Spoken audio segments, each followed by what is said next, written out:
Vamos a hablar en los próximos minutos de un tema muy de actualidad, como son las pensiones. Queremos conocer un poco el estado actual de las pensiones y hablar también del futuro, que parece que, bueno, que las noticias no son demasiado halagüeñas. Así que hoy nos acompaña en nuestro plató José Fernández. Muy buenas noches. Hola, muy buenas noches. José Fernández es profesor de la Escuela de Relaciones Laborales de la Universidad de Salamanca. Y bueno, lo primero que queremos conocer son un poco los datos que tenemos en la provincia de Zamora, datos de pensionistas, de pensión media, para ir entrando un poco en el tema. ¿Cómo estamos? Pues las pensiones contributivas en Zamora en el año 2017, a diciembre de 2017, nos indican que había 49.489 pensionistas y una pensión media de 769,61 euros. Si comparamos estos datos con los de Castilla y León y con los de a nivel global, respecto a Castilla y León, los pensionistas son 610.685 y en el caso de España, a nivel total, 9.581.000 pensionistas. Bien, en tema de cuantía de pensión, la cuantía de pensión que he dicho, que la media de pensión en Zamora está en 769 euros, sin embargo en Castilla y León está en 912,17 euros y a nivel nacional en 926,87. ¿Qué indica esto? Pues que la pensión media en Zamora es más baja que la pensión tanto en Castilla y León como en España. Respecto a Castilla y León tenemos un 15,62% menos de pensión y respecto a España el 17% menos de pensión. ¿Razones? Pues las razones de esto son obvias, es decir, el mercado laboral en Zamora ha tenido unas cotizaciones, unos salarios inferiores, como las cotizaciones van en base a los salarios, las pensiones que también son inferiores. Por un lado, después no tenemos un tejido productivo como lo ha habido o como lo hay en otros ámbitos territoriales que mantienen más la estabilidad en el empleo. Es decir, aquí, por un lado, más temporalidades, más parcialidades, acceso más tardío al mercado de trabajo y cuando estamos en el mercado de trabajo, inferiores salarios. Ello repercute evidentemente en las pensiones futuras.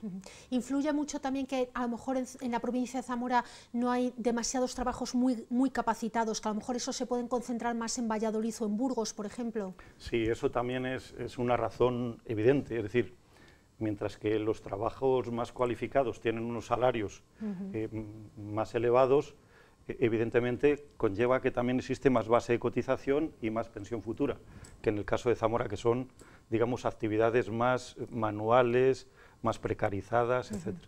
¿Afecta también mucho la fuerza que tiene en esta provincia el sector agrario, ganadero, los autónomos, ese tipo de régimen que a lo mejor también tienen unas pensiones más bajas que otro tipo de trabajadores? Claro, el régimen especial agrario, pues es donde están uno de los mayores colectivos de pensiones más bajas. La razón es porque se viene cotizando por la base mínima de cotización. Entonces, ello conlleva a pensiones mínimas, al llegar incluso a pensiones con complementos a mínimos, a diferencia de en el régimen general. El régimen especial agrario tradicionalmente ha sido un régimen en que en los ingresos y gastos es un régimen deficitario respecto al régimen general. Es el régimen general el que tradicionalmente viene soportando el desequilibrio de otros regímenes. Habitualmente hemos escuchado que hace falta 2 trabajadores por un pensionista para mantener más o menos este sistema de la seguridad social. Y recientemente leíamos también la noticia, conocíamos, se daba también aquí en esta casa en informativos, bueno, pues que Zamora prácticamente está a punto de superar el número de pensionistas al número de trabajadores. Claro, una provincia como la de Zamora no se sostiene con esos datos. Evidentemente, es decir, el problema es un problema también generacional. Es decir, la población de Zamora es una población eminentemente envejecida. En segundo lugar, no está existiendo una tasa de sustitución que esté accediendo personal nuevo al mercado laboral para soportar económicamente el flujo económico de las pensiones y, evidentemente, de cara al futuro, el desequilibrio de ingresos-gastos, en el caso de Zamora, tenderá todavía a hacerse mayor ese desequilibrio. ¿Cómo se calculan, cuéntenos un poquito, el tema de revalorización de las pensiones, ¿no? Este año se subía un tanto por ciento, cuéntanos un poco ese tanto por ciento, bueno, ¿cómo lo hace el gobierno? ¿Cuáles son los parámetros para decidir lo que se sube al año las pensiones? Sí, hasta el año 2013 existía la revalorización de las pensiones conectada con el índice de precios al consumo, en base al índice de precios al consumo. En el año 2013 el Gobierno dicta una ley, la Ley 23/2013, que lo desconecta. Entonces, en esa ley establece dos fórmulas de reducción de las pensiones. Por un lado, la revalorización y, por otro lado, el llamado factor de sostenibilidad. ¿Cómo estaba la revalorización de las pensiones antes de esta ley?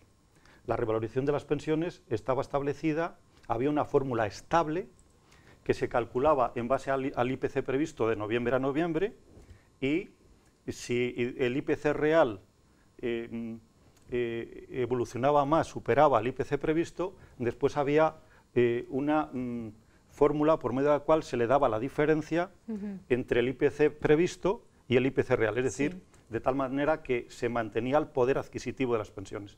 Era una fórmula automática que se pagaba al año siguiente. ¿Qué ocurre? Al desconectarlo en la ley del IPC, no solamente lo desconecta, sino que además lo conecta en base a la evolución ingresos-gastos y lo deja en base a lo que diga la Ley de Presupuestos Generales del Estado de cada año, con un mínimo del 0,25% del IPC. El Gobierno actual, en todos los años, lo que ha hecho en los últimos 5 años, ha subido exclusivamente el 0,25%. ¿Qué ocurre? Porque en cómputo global, a lo largo de los 5 años, ha habido pérdida de poder adquisitivo.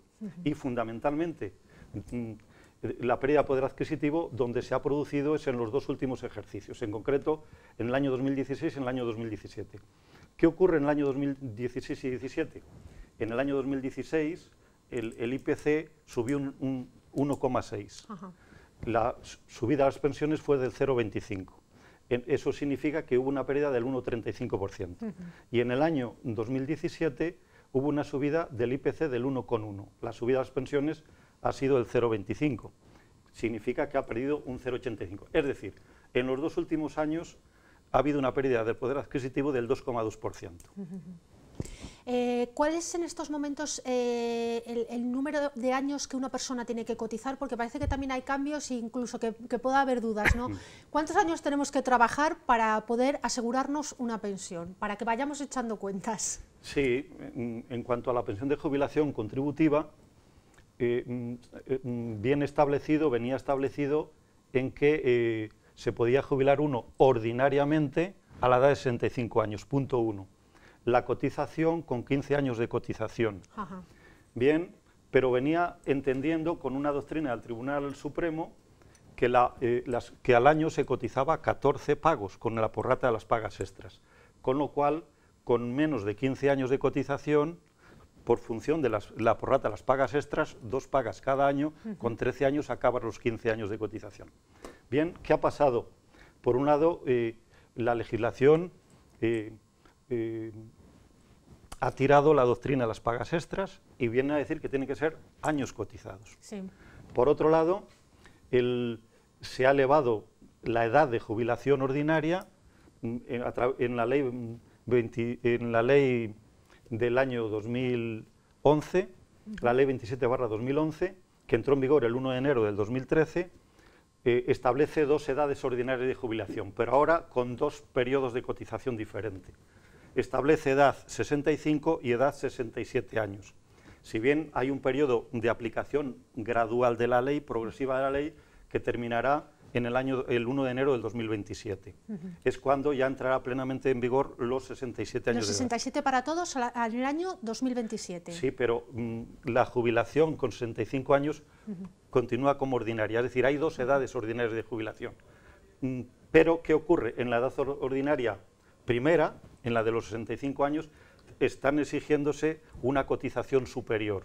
Una cotización superior que empezó en el año 2013 con 35 años cotizados y que terminará en el año 2027 con 38 años y medio cotizados. ¿Qué ocurre? a fecha de hoy, año 2018, para poderse jubilar con 65 años, se exige tener 36 años y medio cotizados. Y si no tienes 36 años y medio cotizados, con 15 años, siempre te podrás jubilar con 15 años cotizados, con 15 años, pero en la edad posterior, que en el año 2018 es con 65 años y 6 meses. Ajá. Es decir, dicho de otra manera, si yo tengo 36 años y medio cotizados, me puedo jubilar a los 65 años, pero si no tengo ese periodo cotizado, siempre que tenga 15 años, me puedo jubilar, pero en este caso, en el año 2018, 6 meses posteriores a los 65 años. Y poco a poco esos meses se van a ir ampliando, ¿verdad? Se van a ir ampliando hasta que entra plenamente en vigor la ley en el año 2027, donde ya con 65 años, con 15 años de cotización, sí me puedo jubilar, pero a los 67 años de edad. Si no, necesitaré tener 38 años y medio cotizados. Creo que queda bastante claro. Se entiende de entrada ese aumento, aunque nos fastidia a todos eso de tener que trabajar hasta los 67, pero se entiende por ese aumento en la vida también, vivimos más años, bueno, pues a lo mejor también hay que trabajar más años. El problema va a ser llegar muchas veces a los 35, tantos años cotizados, cuando las nuevas generaciones que estamos viendo actualmente pues empiezan a trabajar mucho más tarde también que hace unos años. Es decir, ahora no es normal que a los 19, 20, 22 años la gente joven ya tenga un contrato estable. Es más, hay veces que ni a los 30 y tantos. Entonces, al final esa compensación va a ser un poco complicada. Sí, en el fondo lo que va a ocurrir de facto es que la edad de la jubilación va a ser la segunda, la edad más lejana. ¿Por qué? Sobre todo, primero, para estos colectivos que han accedido al mercado de trabajo precario, es decir, con temporalidades, con parcialidades o, dentro de ello, a la propia mujer. La mujer sabemos que accedió más tarde al mercado de trabajo y, además, más precarizada, con más temporalidades, más parcialidades, etc. Con lo cual, le es más difícil conseguir ese periodo tan alto de cotización, lo que va a indicar que se va a tener que jubilar en la edad ordinaria más lejana, en la de los 67 años, a partir del 2027. ¿Cree que antes del 2027 eso volverá a cambiar y esa edad se volverá a ampliar en el horizonte? Una de las propuestas que está sobre la mesa es esa. Yo particularmente pienso que se irá endureciendo la jubilación, aunque no en base a más edad en principio. ¿Por qué se va a ir endureciendo? Ya tenemos una ley silenciosa que se aprobó en el año 2013 y que entrará en vigor el 1 de enero del 2019, el llamado factor de sostenibilidad. ¿Qué es el factor de sostenibilidad? Es un coeficiente reductor de la pensión. Todas las pensiones que se causen a partir del 1 de enero del 2019, la fórmula actual se reducirá, se multiplicará por el factor de sostenibilidad. El factor de sostenibilidad es un índice que se saca en base a la evolución de esperanza de vida de los años 2012 al 2017. Como la esperanza de vida se va alargando, la finalidad de la fórmula es el mismo dinero que le daríamos a una pensión, a un pensionista actual, le vamos a dar, que esa persona dura menos en el cobro de la pensión, le vamos a dar ese dinero a usted, pero en un periodo más largo, porque va usted a vivir más años. Con lo cual, lo que está diciendo, le vamos a bajar la cuantía mensual de la propia pensión, porque le vamos a dar la cuantía global total en más periodo de tiempo. Yo creo que una de las preguntas que nos hacemos todos es ¿hasta cuándo están garantizadas, seguras, las pensiones en el país? No sé si hay respuesta, porque eso me imagino que es complicado. Bueno, el tema, para mí, el problema de las pensiones no es el que tenga el desequilibrio. Es que, a mi manera de ver, el tema de las pensiones está mal enfocado. Se está metiendo la política de empleo en los presupuestos de la Seguridad Social. Y yo entiendo que la política de empleo, quien la tiene que soportar, son los presupuestos generales del Estado, no los presupuestos de la Seguridad Social. Aclaro, el tema de bonificaciones de cotización, de rebajes de cotización, de no cotización, etcétera, se está haciendo para que contraten personas. Me parece muy bien que efectivamente el país tenga una política de empleo, pero la política de empleo no la tiene por qué soportar los presupuestos de la Seguridad Social y por tanto los pensionistas. La política de empleo parece más lógico que si es una política que es la sociedad la que la tiene que tener, sea la sociedad la que la tiene que soportar y por tanto la tenemos que soportar todos, sí, pero desde los impuestos, desde los presupuestos generales del Estado y no solo los trabajadores a través de la Seguridad Social. ¿Por qué? Porque encima se está bajando los ingresos en la Seguridad Social, se está creando el desequilibrio y esa es una de las razones que se aducen para decir tenemos que bajar también las pensiones de la Seguridad Social.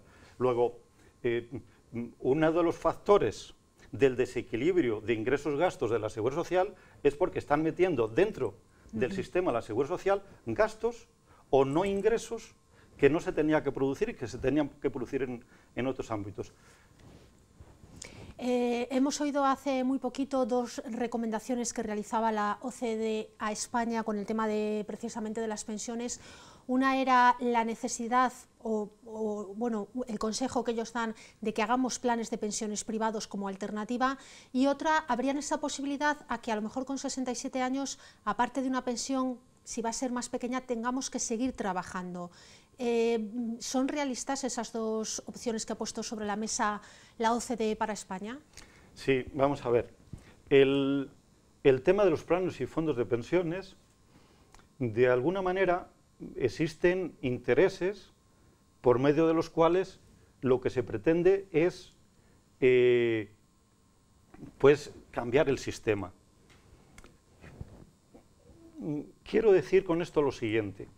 Los planes y fondos de pensiones son una seguridad social estrictamente de ahorro individual, aunque esté colectivizada con otra serie de personas. Es decir, es la creación de una hucha individual. Si mucho ingreso, mucho voy a cobrar. Si poco ingreso, poco voy a cobrar. Pero no es un mecanismo de solidaridad, ni de solidaridad intergeneracional, ni de solidaridad con la propia generación, como es la propia seguridad social. Punto 1. Los planes y fondos de pensiones lo que nos está diciendo es, señores, las pensiones de la Seguridad Social se van a rebajar. Las pensiones de la Seguridad Social van a tender hacia la asistencialización, hacia una especie de salario mínimo, mayor o menor, de cuantía, y lo que tienen ustedes que hacer es ahorrar ahora, crear planes de pensiones, si quieren ustedes mantener un determinado nivel de vida futuro para complementar con la pensión que ustedes cobren. Ese es, yo creo, el mensaje de que se está diciendo hagan planes de pensiones. Pero ¿qué ocurre? El mensaje, ¿quién puede ahorrar en el momento actual en que existen temporalidades, existen parcialidades, los sueldos han perdido valor, etcétera? Con lo cual, es decir, si muchas familias no les llega a fin de mes o se ven mal para llegar a fin de mes, con lo cual difícilmente el grueso de los trabajadores pueden ahorrar para meterlo en un plan de pensiones. Ya quisieran muchos, claro, porque es el problema, con mucho sueldo cercano a los 1.000 euros es imposible ahorrar para un plan de pensiones, que sería, por así decirlo, como un lujo, ¿no? Lo que me sobra lo guardo para el futuro, pero con los sueldos actuales, no todos, pero con muchos de los sueldos actuales es muy complicado. Lo de a los 67 años cobrando una pensión y trabajando un poco, ¿lo ve factible, lo ve necesario? Bien, ese es uno de los mecanismos que está atendiendo la Seguridad Social, el prolongar la edad de la jubilación, y para ello está poniendo mecanismos como son la jubilación flexible o la jubilación activa, es decir, el que puedas continuar trabajando. Bien, es una fórmula, pero son fórmulas parciales, parciales de la pensión. Con eso no se arregla el sistema de la Seguridad Social, ni mucho menos. Es decir, el sistema de la Seguridad Social necesita una reforma en profundidad. ¿Pero qué ha pasado? Yo creo que la ley que se aprobó después de los pactos de Toledo, la primera ley, la del año 2007, la exposición de motivos es muy clara. La exposición de motivos viene a decir que se ha pretendido huir de hacer una reforma total de la seguridad social para ir haciendo reformas parciales. Y dice porque la propia sociedad no lo entendería y además se deslegitimaría el sistema político. ¿Qué ocurre con la seguridad social? La seguridad social es un mecanismo, además de mantener un nivel económico de bienestar, un mecanismo de redistribución de riqueza, es un mecanismo también de legitimación del sistema político. Entonces, yo creo que el poder político pues, también es muy celoso de que el sistema político no se deteriore. Pero, ¿qué está pasando? Las pensiones se están asistencializando y se están dificultando en los últimos tiempos. Voy a dar un dato. Mire, hasta el año 85 la pensión de jubilación se calculaba sobre 24 meses ininterrumpidos. La base reguladora, que se llama, se elegía en los 7 años inmediatamente anteriores, 7 años ininterrumpidos, 2 años ininterrumpidos de los 7. Se pega el salto en el año 85 y dice, no, a partir de ahora calcúlese sobre los últimos 8 años, los últimos 96 meses, ya ni tan siquiera elección. Se pega un nuevo salto después con los pactos de Toledo y dicen, señores, a partir de ahora calcúlese sobre 15 años. Y se vuelve a pegar otro salto con la Ley 27/2011, que entró en vigor, como hemos dicho, en el año 2013, que ahora se calcula sobre 21 años y que cuando entre plenamente en vigor se calcula sobre 25 años. Es decir, hemos pasado de 2 a 8, a 15 y a 25 años. Evidentemente es un proceso a la baja de las pensiones. Bárbaro. Eso por un lado. Pero si después vamos, que después se va a meter el factor de sostenibilidad, que es otro índice de reducción, que los porcentajes para tener el 100% de pensión, hasta el año 2013, era con 35 años de cotización y se va a elevar a 37, se está elevando a 37 años de cotización. Ahora, en el momento actual, para tener el 100% de pensión, por tanto de tipo de porcentaje, se necesita 35 años y medio. Para el año 2019 se necesita ya los 36 años. ¿Qué quiere decir de cotización? ¿Qué quiere decir esto? Pues que se está bajando por varias fórmulas, por varios ámbitos, por la base, por el porcentaje, por el factor de sostenibilidad, por la revalorización de las pensiones, en cuanto que ya no se garantiza tampoco el IPC. Bueno, yo creo que nos ha quedado bastante claro, que hemos tomado todos buena nota de lo que nos ha contado José Fernández. Muchas gracias por acercarnos a este tema y por la cuenta que nos trae a seguir trabajando mucho. Muchas gracias. Muchas gracias.